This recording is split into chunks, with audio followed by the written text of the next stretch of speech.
장이 끝나도 투자는 끝나지 않는다. 안녕하세요. 어예진의 방과 후 목돈연구소 어예진입니다. 8월 12일 화요일 오늘 우리 시장 소폭 하락 마감했습니다. 코스피는 오전까지만 해도 3,240선까지 올랐는데 오후에 대통령실에서 대주주 기준을 종목당 50억 원으로 하자는 여당의 기류를 두고 당정의 조율을 더 지켜보겠다는 입장을 굳히면서 상승세가 꺾여 3,180선의 거래를 마쳤습니다. 코스닥 지수도 전날 대비 0.57% 내린 807에 거래를 마무리했네요. 원달러 환율은 2원 가까이 오른 1,389원 90전에 장을 마쳤습니다. 지금이 곧 목동의 기온은 33.8도. 내일 새벽부터 서울은 종일 비가 온다고 하는데 그래서 그런지 오늘 굉장히 후텁지근하네요. 어예진의 방과 후 목돈연구소 시작합니다. 에스파의 위플래시 들으시면서 어예진의 방과 후 목돈연구소 문을 열었습니다. 괜히 이 노래만 들으면 이렇게 목을 잡게 되는. 네, 월요일부터 금요일까지 오후 4시에 문 여는 SBS 라디오 어예진의 방과 후 목돈연구소고요. 무료로 SBS 라디오 들을 수 있는 어플 고릴라와 유튜브 채널 시교라로 함께 하실 수 있습니다. 문자 소개 한번 해야죠.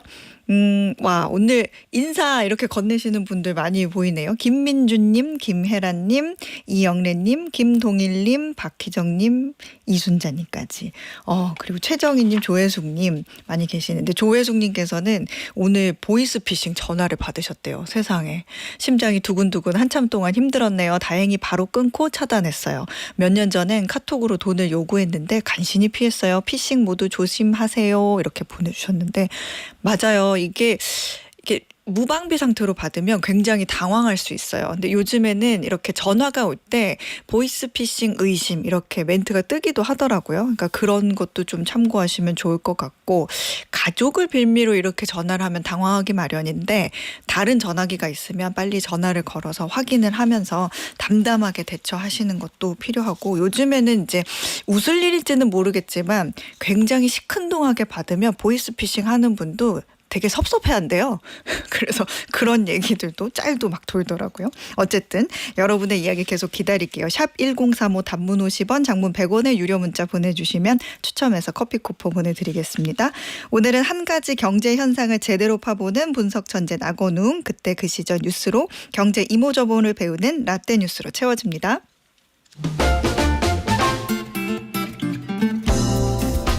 저 어예진이 직접 고른 꼭 알아야 할 뉴스 어뉴스 오늘도 배달 왔습니다. 어떤 물질을 실험용 쥐에 주사했더니 암이 사라졌다더라 하는 뉴스를 가끔 들으시죠? 그런 이야기가 들릴 때마다 이제 난치병이 사라지는 건가 하는 기대를 갖기도 하는데요. 하지만 이런 연구들 중 일부는 돈을 받고 가짜 논문을 제작 판매하는 조직이 만든 결과일 수 있다는 생각을 이제부터는 해봐야겠습니다. 이런 가짜 논문을 만드는 조직은 전 세계에 하나둘이 아닙니다. 유명한 저널의 심사를 통과하기 위해 실험 결과부터 사진과 데이터까지 광범위하게 조작하는데요. 논문의 공동 저자 자리를 돈을 받고 팔기도 합니다. 업계에서는 이런 조직들을 논문을 찍어내는 종이 공장이라는 의미로 페이퍼밀이라고 부릅니다. 페이퍼밀은 주로 검증 절차가 허술한 학술지를 겨냥하는데요. 알고 보니 나름 심사가 꼼꼼하다고 평가받는 일부 유명 학술지에도 가짜 논문이 들어갔다는 사실이 밝혀졌습니다. 어떤 학술지는 10,000개가 넘는 논문이 나중에 가짜로 드러나 게재가 철회됐고 문제가 심각한 학술지 10여 곳은 이번 일로 아예 출판을 접었습니다. 페이퍼밀이 찍어낸 가짜 논문 규모가 엄청난 속도로 늘고 있어서 현재까지 적발된 것들은 빙산의 일각이라는 평가도 나옵니다. 게다가 앞으로 AI가 그럴듯한 데이터와 이미지를 빠르게 만들어내면 가짜 논문의 품질이 더 좋아져 진짜와 구별하기가 점점 어려워질 겁니다.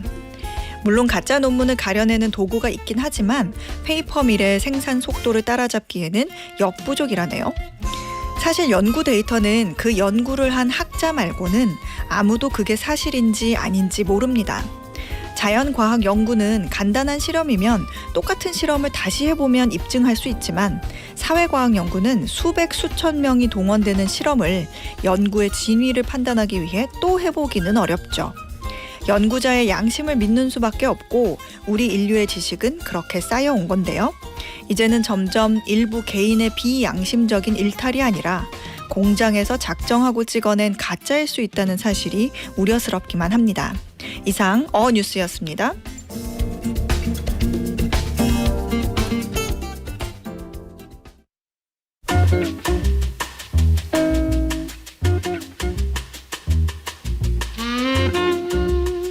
한 가지 경제 현상을 제대로 파보는 분석 천재 나건웅. 오늘도 매경 이코노미의 나건웅 기자 스튜디오에 나왔어요. 어서 오세요. 네, 안녕하세요. 네, 오늘 분석해 주실 경제 트렌드 어떤 내용인가요? 네, 오늘은 뜨거운 여름철에 어울리는 좀 시원한 주제를 한번 가져와 봤습니다. 네. 바로 맥주 얘기인데요. 맥주. 근데 내용을 좀 들여다보면은 시원하진 않고 좀 답답한 구석도 있습니다. 네, 오늘은 한때 대세 소비 트렌드였던 K 수제 맥주. 네, 수제 맥주 시장이 마주한 최근 위기 상황을 한번 들여다볼까 하는데요. 이 팬데믹 기간 홈술 열풍 속에서 급성장했던 수제 맥주. 근데 요즘에는 사실상 붕괴 직전이라는 말이 나올 정도로 그 궁지에 몰린 모습입니다. 그 수제 맥주 씬을 이끌었던 대표 기업들이 법정 관리에 하나둘 들어가기 시작했고요. 네. 적자 늪에 빠진 기업도 한둘이 아닌데요. 거품처럼 부풀었던 시장이 훅 꺼져간 이 수제 맥주 시장의 위기와 원인 그리고 전망을 분석해 보도록 하겠습니다. 수제 맥주 시장 한때는 정말 잘 나갔던 걸로 기억을 하는데 어떤 상황이었어요? 네, 맞습니다. 사실 이 수제 맥주 시장이 갑자기 커진 거는 팬데믹 기간이었어요. 사회적 거리두기로 홈술 트렌드가 확산하면서 맞아요. 수제 맥주가 펍을 나와서 편의점을 중심으로 폭발적인 성장을 했습니다. 2020년과 2021년 국내 수제 맥주 시장이 연평균 20% 이상 성장하면서 약 1,500원 규모로 커졌고요. 특히 이제 수제 맥주 센세이션을 이끌었던 제품이 있었는데 바로 세븐브로이가 만든 곰표 밀맥주. 네, 그 밀가루로 유명한 대한제분 회사의 그 백곰 캐릭터 이제 네. 다 아실 텐데요. 여기와 상표권을 계약하고 편의점 CEO와 손잡고 전국 단위 유통망을 태우면서 한때 품절 대란이 일어날 정도로 그야말로 열풍이 불었었습니다.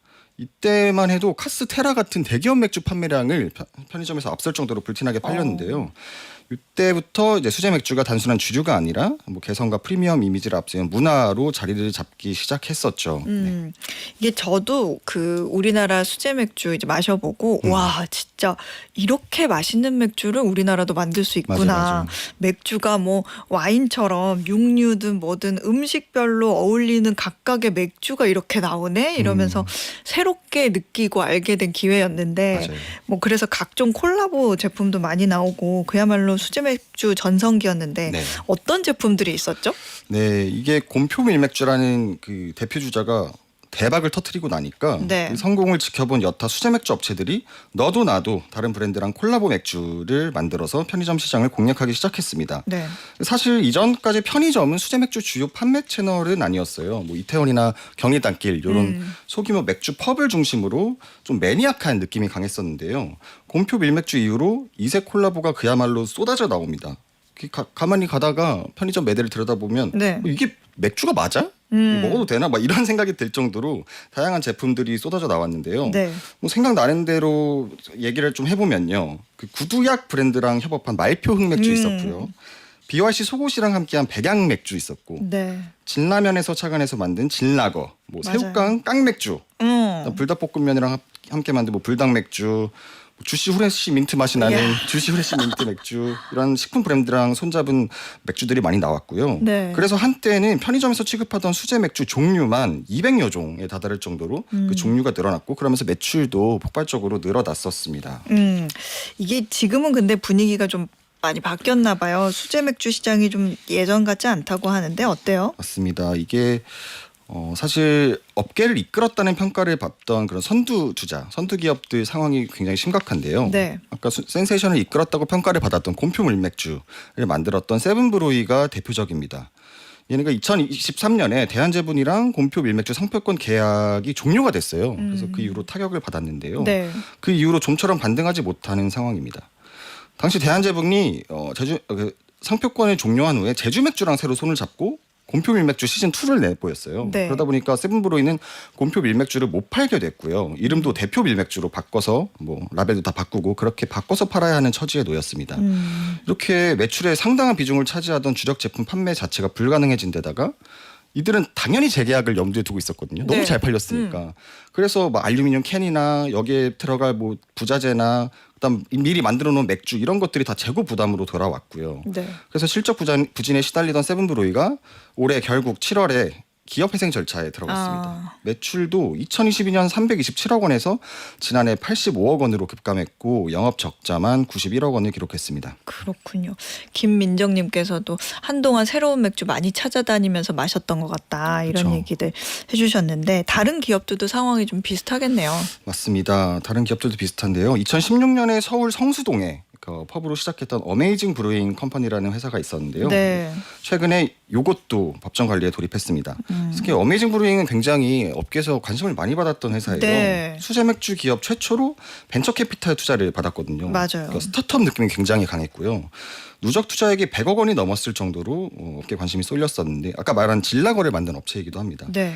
근데 현재는 이제 법정 관리에 들어가면서 매각을 추진 중인데요. 기업 가치가 많이 쪼그라들었습니다.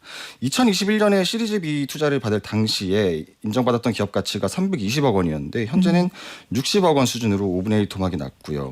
어메이징 브루잉뿐만 아니라 다른 기업도 마찬가지입니다. 우리에게는 제주 맥주로 잘 알려진 이게 업계 1위거든요. 네. 예전엔 제주 맥주였는데 요새는 이름이 한울 앤 제주로 바뀌었습니다. 여기도 상황이 좋지가 않아요. 그 4년 연속 적자를 기록한 데 이어서 지난해 단기 순손실이 200억 원이 훌쩍 넘습니다.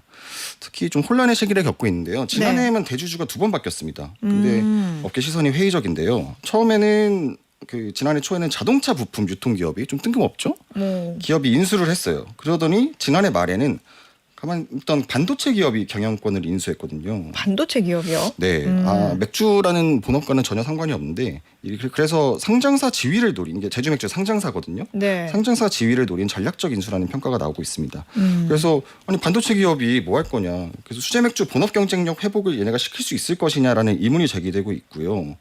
사실 이번에 전환사채를 발행해서 무슨 다른 뭐 벤처 캐피털을 인수하는 등 맥주랑은 전혀 상관없는 행보를 보이고 있어서 우려가 좀 더 커지고 있는 상황입니다. 그렇군요. 이게 확실히 편의점에서도요 수제 맥주가 예전보다는 좀 행사 같은 것도 덜하는 것 그죠. 같고 확실히 덜 보이는 것 같기도 해요. 실제로는 어때요? 맞습니다. 그 팬데믹 이후에 아까 수제 맥주 주요 판매 채널로 떠오른 게 편의점이었는데 편의점에 제가 다 하나하나 다 물어봤는데 판매량이 전반이 부진하더라고요. 이름은 밝히지 말아달라 그래서 네.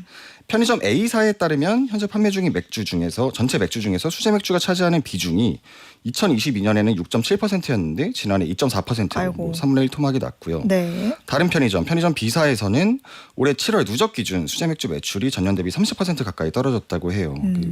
그리고 같은 기간에 취급한 품목, 그러니까 여러 수제 맥주 종류 역시 200여 종에서 150여 종까지 줄였고요. 편의점 C사는 지난해 전년 대비 품목 수가 10여 종 늘었어요 오히려. 근데 매출은 10% 감소했다라고 전해왔습니다. 사실 수제 맥주가 소규모 업체들도 있지만 대기업에서도 굉장히 관심 많았었거든요. 네. 아까 카스테라가 위협받다 보니까 우리도 여기 좀 끼어들어야 되나 이런 생각이 그러니까. 있어서 투자를 늘려갔었는데 대기업도 사업에서 손을 떼는 추세입니다.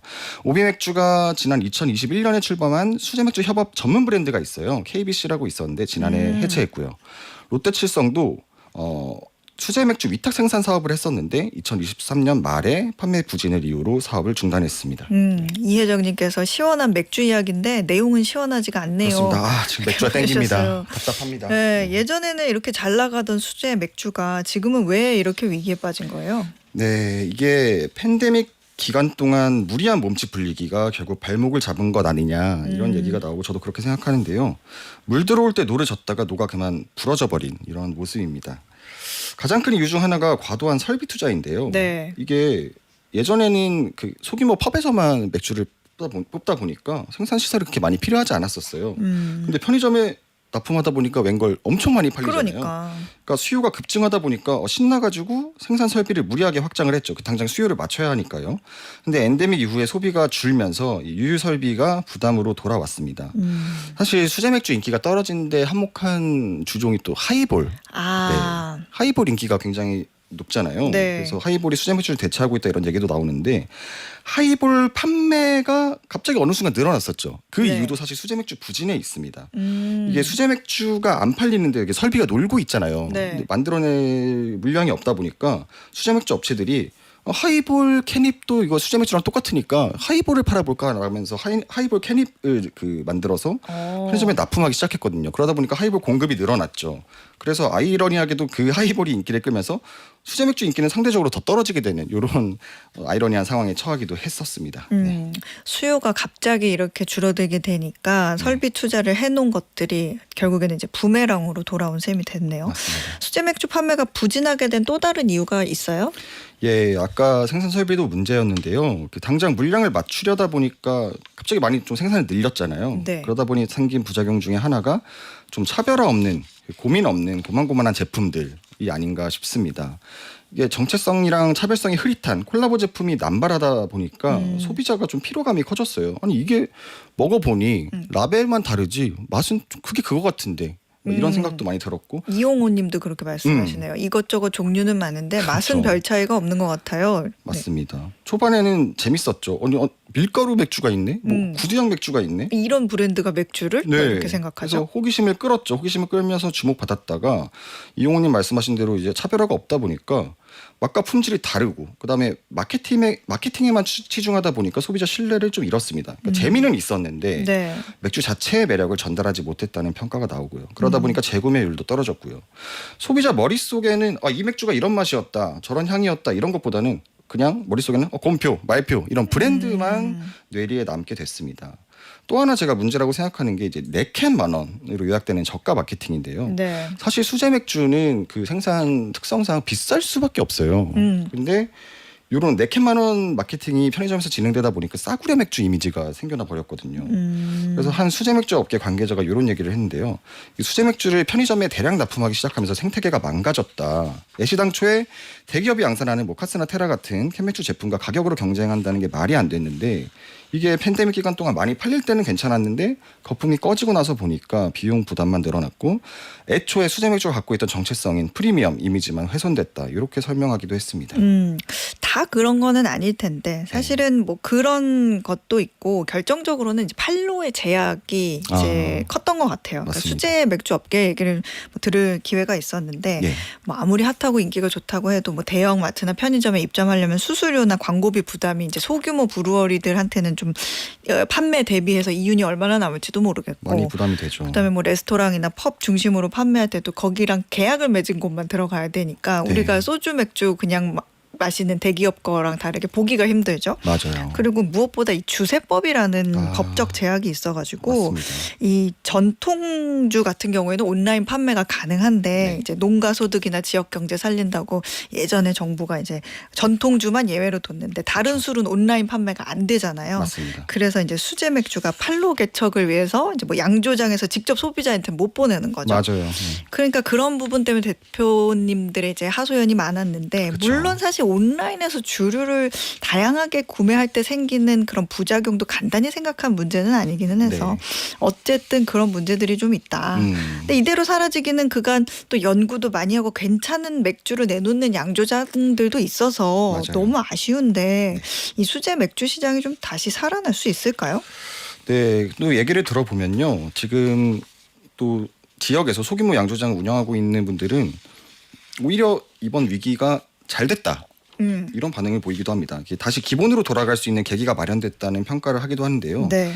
이게 그들이 말하기에는 수제 맥주 시장이 어려운 게 아니라 편의점 수제 맥주가 어려워진 거다. 우리는 그걸 잘하고 있었고 계속 위기를 헤쳐나갈 수 있다. 이런 자신감을 내비치기도 했습니다. 그 편의점 중심 대량 유통의 한계를 이제 지금 체감을 했잖아요. 그러다 보니까 수제 맥주 정체성이라는 본질로 다시 눈을 돌리게 됐다. 이런 점에서 호평하는 그런 업계 종사자들도 있고요. 그러니까 수제 맥주라는 게 원래 애초에 생길 때부터 소규모 양조장의 개성, 그다음에 그 양조장이 위치한 지역적 특색을 강조하는 제품이거든요. 네. 수제 맥주 발상지라고 불리는 미국만 봐도요. 그 대량 유통이 아니라 지역 커뮤니티랑 팬덤을 중심으로 성장을 했습니다. 얘기를 들어보면 그냥 쓰레빠 끌고 편하게 가서 그 잔 하나 들고 와서 간 만든 신선한 맥주 뽑아 먹고 이런 식의 사실은 문화거든요. 그러니까 지역 주민이 인근 브루어리에 찾아가서 투어도 하고 음식도 먹고 이런 게 일반적인데 한국도 그렇게 가야 된다라는 얘기가 나오고 있고요. 수요가 수제 맥주 수요가 적어지긴 했지만 분명히 수제 맥주를 찾는 팬덤 수요는 존재한다는 얘기도 나옵니다. 예를 들어서 패션 대기업이 기성 양복을 양산을 하더라도 맞춤 양복 수요는 언제나 분명 존재를 하잖아요. 네. 그러니까 수제 맥주도 맞춤 양복에 비유를 할 수 있을 것 같은데요. 수량은 적지만 내 취향에 딱 맞는 맥주를 골라 먹는 재미가 분명히 있고 이런 수요는 분명히 계속 존재할 것이다. 이런 희망 섞인 전망도 나오고 있습니다. 확실한 정체성 없이는 회복이 좀 어렵다는 얘기로 들리는데 네. 그러니까 지역 특색을 강화한 차별성을 좀 강화해야 된다 이런 의견이 나오기도 하겠네요. 맞습니다. 해외 수출 같은 거는 어려워요? 근데 사실 해외 시장도 녹록지만은 않습니다. 수제 맥주가 주로 지금까지는 아시아랑 북미 일부 지역에서 소규모 수출을 했었는데요. 워낙 좀 사업도 영세하기도 하고요. 그리고 글로벌 수제 맥주 우리나라에서야 뭐 곰피 밀맥주 이런 게 난리가 났지만 글로벌로 눈을 돌려보면은 미국과 유럽 브랜드가 아주 장악을 하고 있는 상태입니다. 이제 2023년 글로벌 수제 맥주 시장이 약 $1,200 정도 규모인데 한국 브랜드 점유율이 1% 미만이고요. 높은 물류비랑 현지 소비자 입맛에 맞는 로컬 브랜드 경쟁이 치열해서 수출 확대가 쉽지만은 않은 상황입니다. 단기로 보면 회복이 좀 쉽지 않아 보이긴 하네요. 네. 지역 양조장 펍 중심으로 어떤 맥주 문화가 좀 다시 활성화됐으면 좋겠다는 생각이 듭니다. 그렇게 생각하시죠? 아니 너무 강요하시는 거 아니에요? 그렇게 저도 수제 맥주 사랑합니다. 네, 계속 잘 알겠습니다. 마시겠습니다. 네. 지금까지 매경 이코노미 나건훈 기자였습니다. 고맙습니다. 네, 감사합니다. 네, 저희는 키썸의 맥주 2잔 듣고 1교시 마무리할게요. 매주 월요일부터 금요일 오후 4시부터 5시까지 경제에 관한 모든 것을 충전하는 시간이죠. SBS 라디오 어예진의 방과 후 묵돈연구소와 함께하고 계십니다. 문자 소개 좀 해보죠. 한유미님께서 맨날 문자로 보내다가 이제서야 릴라릴라 고릴라로 들어왔어요. 이렇게 보내주셨네요. 환영합니다. 한명숙님께서는 독립해 사는 큰아들이 집에 왔길래 이것저것 싸서 가져가라고 했더니 놓고 갔네요. 아니 왜 이렇게 챙겨주면 가져가기 싫어하는지 모르겠어요. 시간 내서 가져다 줘야겠어요. 이렇게 해주셨는데 이게 우리 엄마들은 아니 밥만 해서 꺼내 먹기만 하면 되는데 뭐가 그렇게 어렵나 이렇게 생각할 수 있는데 아들들은 그것조차 귀찮고 어려울 수 있어요. 왜냐하면 어쨌든 차려 먹으면 정리도 하고 설거지도 해야 되니까. 그래서 좋게 생각하면 반찬을 안 가져가야 엄마 밥 먹으러 집에도 자주 오잖아요. 그런 핑계가 생기잖아요. 그렇게 생각해 주세요. 시간 내서 가져다 주셨다가 냉장고에 상해 있는 반찬 보면 화가 납니다. 네. 이은주님께서는 충북 청주에서 납품하면서 듣고 있어요. 오늘은 제 후배 금돌이랑 같이 듣고 있어요. 덥지만 오늘도 많이 배워가겠습니다. 해주셨는데 진짜 성함이 금돌이님이요? 너무 귀엽고 특별한 이름인데 이은주님 금돌이님 감사합니다. 네, 이 청주는 또 사투리를 잘 안 쓰시는 걸로 알고 있는데 맞는지 모르겠어요. 네, 자 오늘의 퀴즈 풀고 2교시로 넘어가 보죠. 전 세계적으로 넷플릭스 애니메이션 K-팝 데몬 헌터스 열풍이 불고 있는 가운데 작품 속 그룹 헌트릭스가 부른 골든이 지난주보다 한 계단 뛰어올라 드디어 빌보드 핫백 정상의 자리에 올랐습니다. 실제 골든의 인기가 엄청나서 SNS에는 골든을 커버하는 영상이 챌린지처럼 쏟아지고 있는데요. 이런 분위기에 힘입어 미국 뉴욕시 일부 극장에서는 K-팝 데몬 헌터스 OST를 함께 부를 수 있는 특별한 상영회를 개최할 예정이라고 하네요. 자, 여기서 퀴즈. 노래를 함께 부른다는 뜻의 영어 단어로 영화나 뮤지컬 같은 작품에서 나오는 노래를 관객들이 함께 따라 부르면서 관람하는 방식을 뭐라고 할까요? 보기 있습니다. 자, 조금 헷갈리실 수도 있겠다. 1번 듀엣, 2번 하모니, 3번 싱얼롱. 이게 첫 단어는 노래하다, 뒷 단어는 같이 따라하다. 힌트 드립니다. 자, 정답 아시는 분들은 단문 50원, 장문 100원의 유료 문자 샵 1035나 무료 어플 고릴라로 보내주시면 됩니다. 당첨되신 분들 중에 추첨해서 편의점 상품권 보내드릴게요.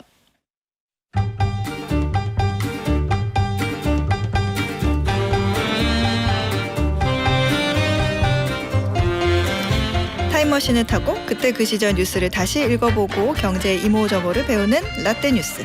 오늘도 한국경제신문 임현우 기자 나왔습니다. 어서 오세요. 네, 안녕하세요. 네, 오늘은 몇 년 전 소식 한번 볼까요? 네, 오늘은 31년 전으로 가보겠습니다. 1994년 7월 9일 동아일보 기사고요. 제목은 도서대여점 확산, 출판사 책 안 팔린다 울상이라는 제목입니다. 지금 기사 제목이라고 해도 무리가 없어 보이긴 하는데 네. 와, 31년 전에도 그랬군요. 기사 내용 한번 들어볼까요?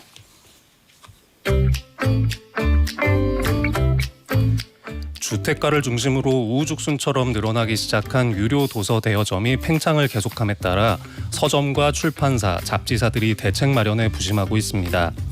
현재 성업 중인 도서 대여점 체인 업체는 열린 글방, 글사랑 책 3개, 책나라, 깨비 책방 등 10여 개, 개인이 개설한 점포까지 합하면 도서 대여점은 전국적으로 2천여 개에 달할 것으로 추산되고 있습니다.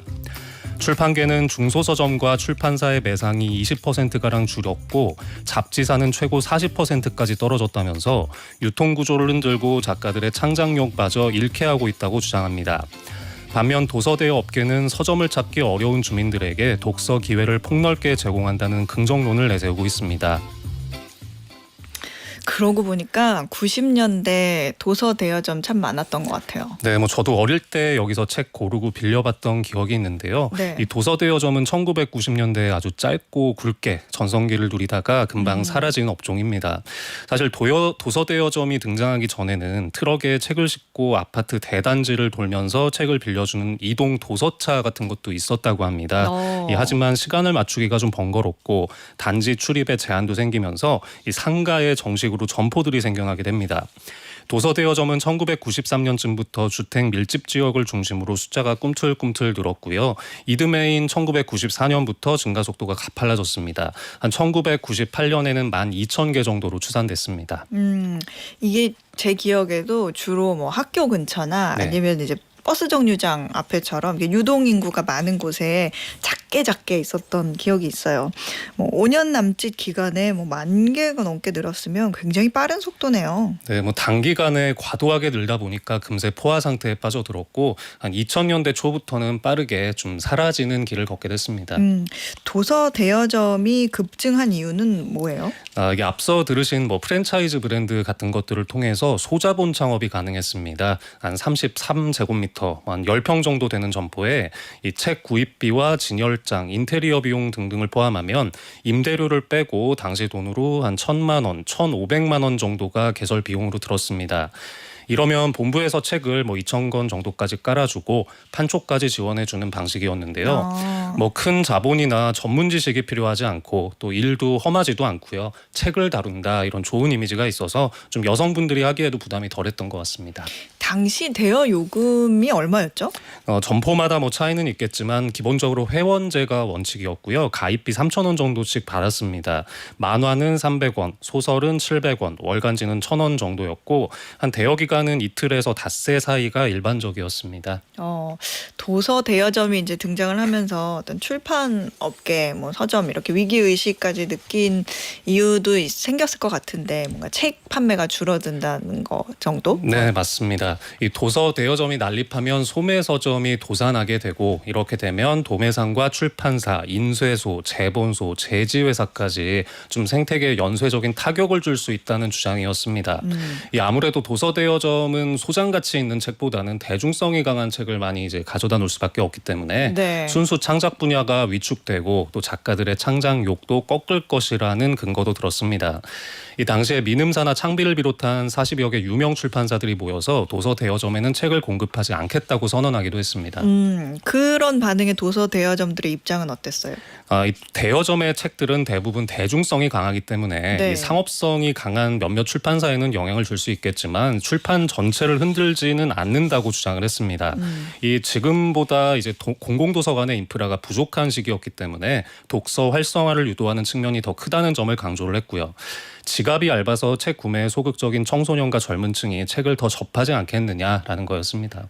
하긴 신간은 서점에서만 팔지만 조금만 시간이 지나면 다시 대여점에 풀리니까 책 판매 감소에 타격이 있다 이런 말도 일리가 있고 또 반면에 독서 활성화를 유도하는 측면이 더 크다 이 말도 모두 일리가 있는 것 같긴 해요. 네, 저도 이 뉴스를 준비하면서 그때 신문들을 좀 보니까요. 이 독자투고란에서 네. 도서 대여점 주제로 찬반 논쟁도 되게 뜨겁게 그렇게 하시더라고요. 되게 근거도 아주 치열하게 다들 내세우고 있었습니다.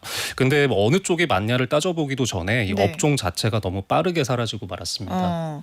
이 도서 대여점이 또 한순간에 이렇게 사라진 이유는 아무래도 인터넷 때문이겠죠? 네, 이 도서 대여점의 매출 효자 아이템은 이제 만화책 빼놓을 수가 없는데요. 인터넷을 통해서 만화책을 스캔한 불법 복제물들이 좀 많이 퍼져 나갔습니다.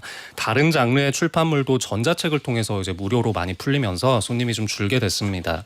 특히 1990년대 말쯤이 되면 도서 대여점보다는 PC방이 새로운 인기 창업 아이템으로 각광을 받기 시작했기 때문에 네. 여러모로 주목을 좀 못 받는 상황이었죠. 그렇군요. 도서 대여점이 이제 독서의 저변을 넓힐 수 있다 이런 얘기를 했는데 요즘 출판 업계가 또 어떤지 알아볼까요? 한국인이 책을 요즘에는 얼마나 읽어요? 네, 문화체육관광부에서 2년에 한 번씩 발표하는 국민 독서 실태 조사 자료가 있는데요. 네. 이 재작년을 기준으로 만 19세 이상 성인의 연간 독서율이 43.0%였습니다. 역대 최저였습니다. 이 독서율이라는 건 교과서든 수험서든 잡지나 만화 이제 이런 것을 제외하고 종이책과 전자책, 오디오북을 한 권 이상 읽은 사람의 비율을 말하는데요. 뒤집어서 말하면 우리나라 성인 10명 중에 6명 가까이는 1년 동안 어떤 형태로든지 책을 한 권도 읽지 않았다라는 얘기가 되겠습니다. 와, 전자책이나 오디오북을 포함해도 이렇게 네. 낮다.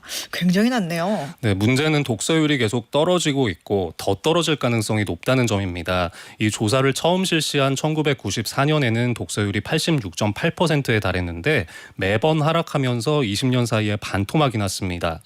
물론 독서율이 떨어지는 건 동영상, OTT 등등 유행하면서 뭐 세계적인 추세이기는 합니다만 네. 미국이나 유럽에서는 독서율이 지금도 한 60에서 70% 정도는 나온다고 하거든요. 한국에서 지나치게 가파르다라는 우려가 있습니다.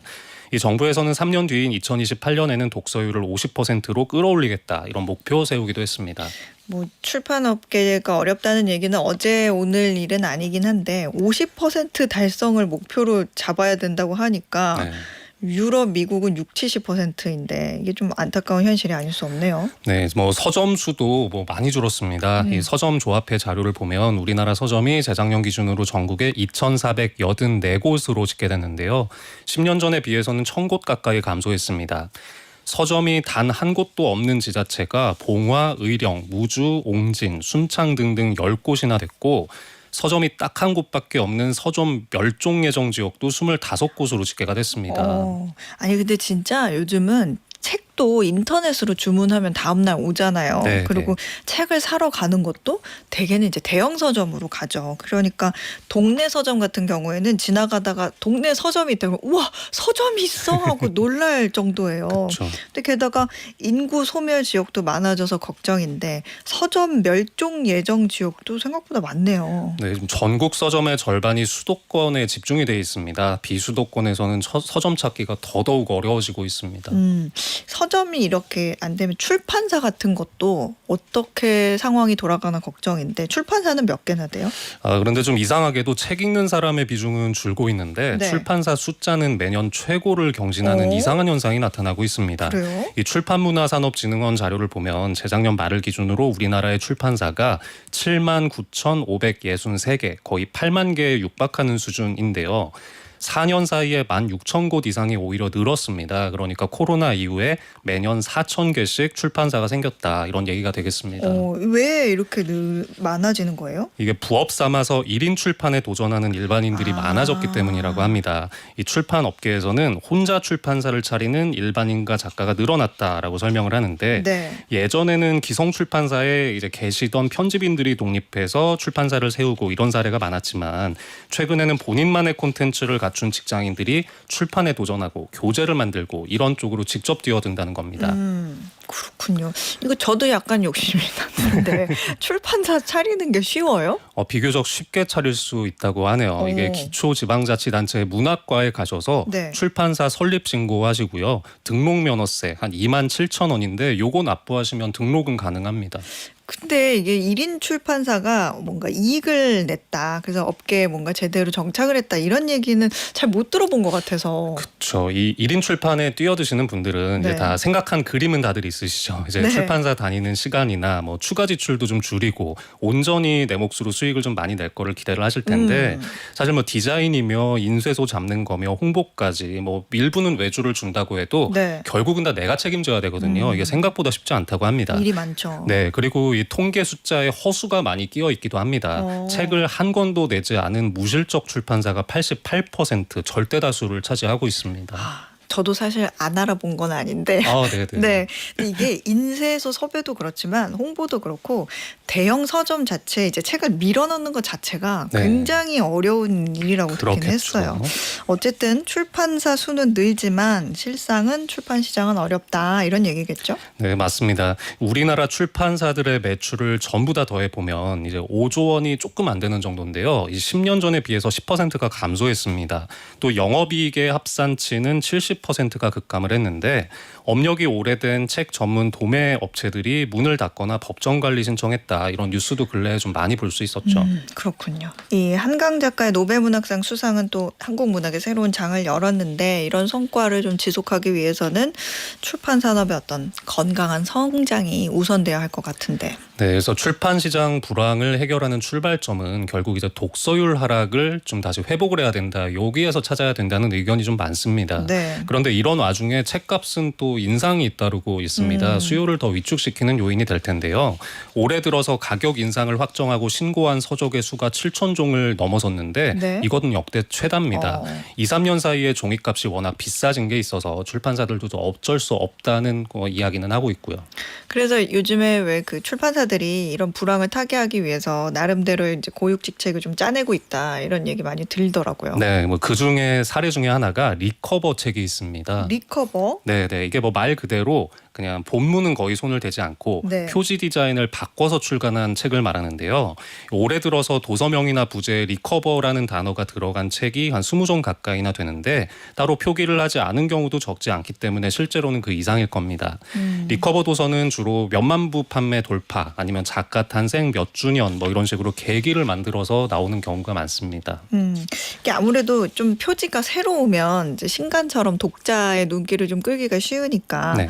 근데 이제 기존에 있던 책의 표지나 제본 방식을 바꾸는 거는 뭐 출판계에서는 좀 흔한 일 아니에요? 네, 맞습니다. 그런데 이 최근에 달라진 점은 출간한 지 1년도 안 된 책들이 리커버가 좀 많아졌다는 겁니다. 또 서점마다 표지를 다르게 하는 경우도 생겨나고 있는데요. 네. 교보문고 버전 다르고 예스24 버전 다르고 뭐 이런 식이라는 겁니다. 오. 이 물론 많은 독자들한테 사랑받은 책을 리커버로 내는 건 일종의 팬 서비스고 뭐 나쁘게만 볼 건 아니다 이렇게 말씀하시는 분도 계신데 네. 반대편에서는 좀 그냥 표지갈이 아니냐 눈속임이다라는 비판을 하는 쪽도 있습니다. 출판사들이 신작을 발굴하기보다는 수고를 적게 들여서 좀 판매량 늘리는 데 몰두하는 게 아니냐라는 건데 이 개정증보판도 아니고 겉만 바뀌었기 때문에 독자들이 좀 피로감 호소하는 경우도 있고요. 그러니까 리커버를 하더라도 좀 책의 가치를 어떻게 좀 끌어올릴까 이런 거를 좀 고민할 필요가 있겠네요. 네. 그리고 요즘에 또 한 가지 논쟁적인 마케팅의 사례를 말씀드려 보면 네. 출판사들이 많이 내놓는 것 중에 필사책이 있습니다. 필사책 네. 이거 유명인들이 뭐 남긴 문장이나 이런 거 따라 쓸 수 있도록 이렇게 모아놓은 책들 말하는 거잖아요. 네, 맞습니다. 올해 들어서 서점에 출간된 필사책이 거의 200종에 육박하고 있는데요. 3년 전만 해도 1년간 전체로 한 86종이었는데 숫자가 갈수록 늘어나고 있습니다. 그리고 필사책이 베스트셀러에 올라가는 사례들도 볼 수 있습니다. 맞아요. 이게 또 필사를 즐기는 분들은 이제 문장을 한 줄 한 줄 이렇게 베껴 쓰는 과정을 통해서 뭔가 깊이 있게 좀 읽거나 아니면은 글쓰기, 글자 모양도 좀 예쁘게 하는 그런 능력을 향상할 수 있다. 이런 얘기도 하고 눈으로 읽는 것과는 좀 다르고 디지털 디톡스도 된다. 이런 말씀도 하시더라고요. 네, 뭐 물론 만족하는 독자들이 많이 계시기도 하지만 또 출판업계 한쪽에서는 이건 역시 새로운 책 준비하는 데 들어가는 비용을 아끼는 수단이 된 게 아니냐 이런 비판도 존재를 합니다. 그리고 이런 필사책 열풍이 우리나라의 서점가에서만 나타나는 기현상이라는 말도 그래요? 있더라고요. 네. 이 해외에는 이런 게 없나 봐요. 필사책? 네, 올해 6월에 출판계 최대 이벤트인 서울 국제 도서전이 열렸었는데요. 네. 이 외국에서 온 출판사 바이어들이 우리나라 필사책들을 보고 좀 이해를 못했다고 합니다. 오. 이게 문장을 베껴 쓰고 싶으면 공책에 적으면 되는 거 아닌가? 뭐 이렇게 얘기도 하고 왜 한국인들은 필사를 위해서 책을 따로 만드냐? 뭐 이런 질문들이 좀 많았다고 해요. 그래서 바이어들한테 필사책을 설명하는 것도 좀 마땅치가 않아서 네. PILSA 필사북 이렇게 번역을 해서 또 또 안내를 했다고 합니다. 아, 그냥 우리 말 그대로 필사북. 네.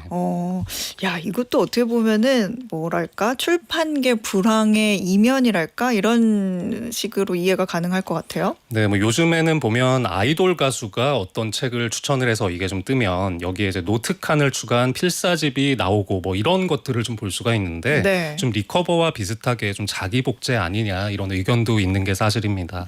물론 이런 마케팅은 보는 관점에 따라서는 충분히 다르게 평가할 수도 있을 것 같기는 한데요. 우리 독자들께서 좋은 책 좀 많이 읽어주시고 출판 산업에 힘도 좀 실어주시고 이러면 좋지 않을까 싶습니다.